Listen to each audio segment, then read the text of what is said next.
Good morning, ladies and gentlemen.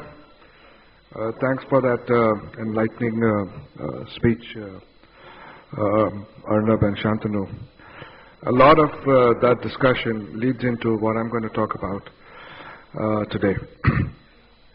It's a privilege to be here, and I congratulate the ABP leadership and management to have organized an event like this, and for Airtel to be a part of such an event. What I'm going to spend the next 10 minutes is talk about the perspectives of a connected enterprise, on how digitization of machines, vehicles, people, and other elements of physical world is becoming the next big idea for the emerging businesses and nations. Today it's a very early stage discussion, but even at this early stage, organizations are beginning to understand how they can harness the power of the connected enterprise, how to improve productivity, accelerate innovation, how to create new products and services, how new distribution models are to be created, how the doctors and patients are coming together in the health and the wellness industry, and even how nations are looking to manage their resources to make their cities safer, convenient, and secure. This opportunity, and you've heard this, has created a potential for trillions of dollars, going up to 10-11% of the GDP of this world economy in the next 10 years.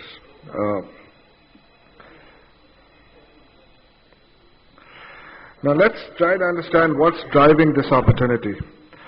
At the heart of this are 6 critical shifts in how consumers are today interacting with the Internet. Firstly, the Internet has become interactive, participatory, and ubiquitous. It's moving from a fixed device, like a device like a laptop or a desktop, to ever-available access from a smart device that is location-independent and mobile. Even in India, if you look at the growth of 3G, which is a good measure of how the data consumption has started, it is projected to grow at about 61% in the next 4 years, a CAGR of 61% in the next 4 years. That would approximately add about 82 million subscribers of phone users, smartphone users, by the end of 2015. And that number is continuing to grow to 284 million in the next 2 years. So India is fast becoming the smartphone country. Today, India is close to becoming the second fastest growing smartphone country, only second to China, bigger than America. Secondly, these interactions will move from multiple screens, the multi-screen today that you see. You have a laptop, a television, a phone, a TV, to universal devices that will service entertainment, social interactions, transactions like banking, shopping, utilities. They will all look to converge in the future through a sequentially and simultaneously delivered device, tasks that can be done on the go. Next, this will also lead to a fact that people will no longer be offline. Everyone will be connected all the time. And we heard about the digital natives, generation of people who were born after the Internet was born. When they were born, within hours, they were already on the Internet. Pictures on social media. Natives who don't consider Internet away from each other. Their lives are entangled in the Internet all the time. So this whole demographic shift is becoming a huge opportunity an initiative for the connected enterprise. One of the large retailers in America, Macy's, is adapted its entire structure, entire distribution and sales model to make what's called as where and when you buy kind of a model, where the users can buy, customers can buy, browse, pay, and pick up whatever they want to purchase anytime, anywhere from where they are. Also, in the future, the reliance on social inclination, which is about people connectedness, the impact of media such as Facebook, LinkedIn, and the impact of these media on our lives is only going to grow. Facebook, with over 125 million average users in India, and WhatsApp, with 900 million active users, again in India, constantly interacting with each other. The power of this media to influence each other can only be understated. This is leading to a significant amount of individual data being generated, which is unique, which is customized, and the power of the internet is now therefore shifting to that individual or a customer who will demand personalized, customized, and differentiated goods and services in the future. Finally, the fundamental shift in lifestyle and consumption patterns, which are centered around personal devices like mobiles, is creating a different kind of customer. Customer is consuming more on the mobile device beyond basic services like entertainment, social, into mobile commerce, financial services like insurance, remittance, shopping, retail, etc. Now think of this convergence as an example between the retail and the telecom industry. And a classic example is the recently concluded big billion-day sale by the e-tailers, the Flipkart, the Snapdeals, Amazon in this country in November. A majority of those orders, and I'll repeat myself, majority of those orders came from rural parts of this country, from people who could not afford laptops. Number of online shoppers is estimated to grow to about 40 million and growing at about 11x between now and 2020. So when all of this happens, enterprise needs to adapt to an environment where these customers have become demanding, differentiated, they live on the social media, suppliers that are global, scalable, and even a workforce that is virtual and mobile. With this evolving environment, enterprise will be forced to transform digitally their processes, their operating models, their ecosystems, to create smart systems to connect to their customers, employees, and suppliers.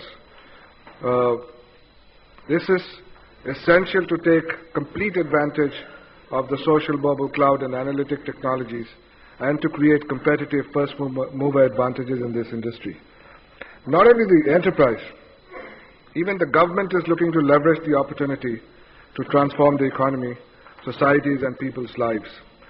In India, the Digital India program that's talked about, a flagship initiative of the Government of India with a vision to transform India from a digitally empowered society to a digitally empowered society and a knowledge economy, is a classic initiative in this direction.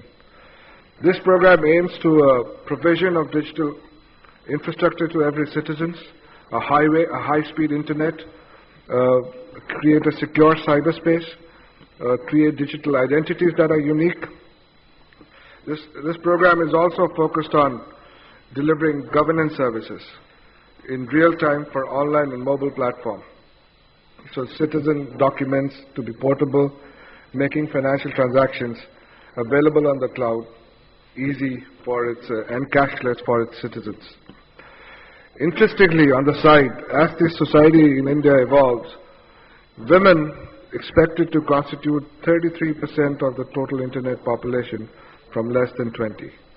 And rural India would constitute between 40 to 50% of the total internet population in 2 years' time from 29%. There are firms that are already looking to embrace digitization for multiple factors, like improving productivity while traveling, tracking assets, improving maintenance, and increasing efficiency of their organizations. A case example with BPCL, where the entire cooking gas booking and delivery process is now mobile enabled with real-time status updates and interactions with its customers. Similarly, one of the logistics and transport companies in India is now tracking its entire fleet, the fuel consumptions, the deliveries, to dramatically improve efficiencies, reduce pilferage, and cut down cost. One of the soft drink companies monitors its Salesforce beat plans, how the Salesforce is in the field on a real-time basis, monitoring exact locations of sales and distribution channels and personnel, which has resulted in a 96% adherence to client visits, up from something as 60%. Not only are these opportunities being created, the digital transformation is also resulting in a complete disruption of the traditional value chains to give birth to a new generation of companies, the digital entrants. Disrupting the long-standing industry value chain, they are becoming value ecosystems of horizontal bidirectional relationships. Globally and in India, we are witnessing the adoption of such organizations, and Uber being a classic example of it. One of the areas where we see a lot of development is the digital wallet industry, a method to deliver cashless financial services to its consumers. In the global context, Japan, 75% of its new phones possess mobile wallet capabilities. In Kenya, over 25% of its 78 billion gross national product flows through a digital wallet transaction. Imagine the amount of disruption this causes in the financial services industry and the convergence opportunity that is available for telecom and financial services companies to come together. India has come up with a payment banks policy recently, and the payment banks are expected to revolutionize the financial services, the way e-commerce transformed retail, and through service and price differentiation and the choice that will offer to the customer. This will be done through a deconstruction of established paradigms and focus on volumes over margins.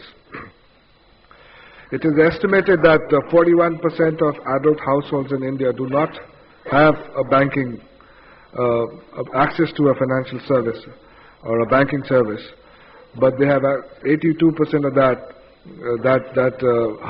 those households have access to mobile services. So the opportunity that can be created can be in the tune of billions and millions of dollars. The next frontier that's again talked about a lot is the IoT, the Internet of Things, where sensors, actuators, mobile networks connected to their computing system. These systems can monitor and manage health, actions of objects, machines, people, and everything else that you can think of. Beyond the hype of connected fitness, driverless cars, gears, there is high potential of IoT in the business-to-business connected enterprise space. For example, work site applications in the mining, oil, gas, and construction industry. On average, a car has anything between 60 and 200 sensors generating 20 gigabytes of data, uploading 20 gigabytes of data every hour. So the amount of information that is getting generated can then be harnessed to bring additional value for every player in the ecosystem, the manufacturers, the insurance companies, the consumers themselves. The global IoT market is estimated to grow from 900 to about 4.3 trillion. Different estimates from different assessments that we've seen. But the key developing nations, the emerging nations, will become a very large part of the ecosystem of Internet of Things. The Indian government has again created a draft policy with an objective to have a thriving IoT industry worth billions of dollars in 2020. The policy undertakes capacity development, research and development, and to develop specific needs for India in the agriculture, health, water quality, disaster management, transportation, security, and metering services. Without getting into a lot of detail, there were 4 areas in the Indian context where we think the opportunities will emerge in the next 3 to 5 years. The first being smart cities. Again, a talked about topic a lot in India. Within smart cities, smart transportation, where how easily and how comfortably you can commute will make a difference in the quality of people's life. Smart governance, transparency of administration, governance through the shared information, empowering its citizens and businesses, and making government more responsive in this fashion. Smart energy, where technology could be used to generate green energy and reduce carbon footprint over a period of time. Smart environment, to improve the experience in the ecosystem, and smart mobility to reduce congestion and faster and greener transportation solutions. The second big opportunity that we see is in the industrial IoT space, which is about manufacturers, mining companies coming together and collecting information at every point of the production process and make real-time adjustments to maintain an uninterrupted flow of goods and services without any defects. Predictive maintenance, IoT can transform and the maintenance model from one of repair and replace to predict and prevent. Auto manufacturers can detect early signs of problem in production equipment using remote sensors and act accordingly as we move forward. Similarly, inventory optimization. There's a huge amount of data that can be processed to predict and plan inventories by manufacturing companies. The third area is in the space of connected homes. Data from cameras and other sensors analyzed for danger for children at home.